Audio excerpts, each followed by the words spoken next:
Aujourd'hui, je vous propose un divertissement, un polar ludique, La princesse au petit mois de Jean-Christophe Ruffin. Alors, voilà que l'on retrouve Aurel Timeshkou.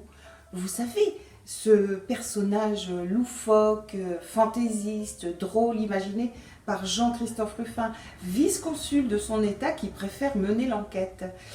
4 ouvrages déjà ont raconté ses aventures. Et bien dans ce 4e ouvrage, tout se passe dans une principauté type Monaco, Liechtenstein ou Andorre, une principauté imaginée par Jean-Christophe Ruffin.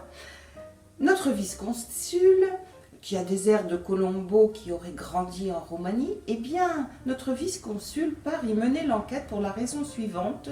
Il est convoqué parce que le monarque, qui n'est autre qu'une monarque, a disparu. La reine a disparu. Alors, il doit mener l'enquête en toute discrétion, bien sûr, pour ne pas affoler les sujets. Alors, évidemment, une fois de plus, c'est l'occasion de nous raconter le monde de la diplomatie, les coulisses, avec beaucoup de personnes dans ces domaines qui cultivent surtout un art de ne rien faire, dont le grand talent et le grand savoir-faire est de celui de ne rien faire. Et c'est bien pour ça que notre Aurel Timeshkou préfère mener des enquêtes. Et puis, Jean-Christophe Ruffin localise toujours ces romans-là dans des endroits géostratégiques de notre planète. Donc après l'Afrique, nous voici dans un micro-État, sorte d'anachronisme avec ces monarchies constitutionnelles pourtant dotées d'une puissance, celle de l'argent. Donc c'est distrayant, amusant, loufoque.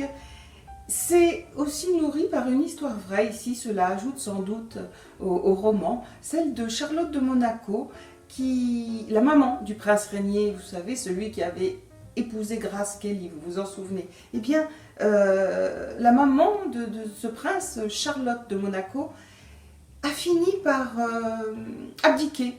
Et elle n'avait peut-être pas le sang aussi bleu que cela.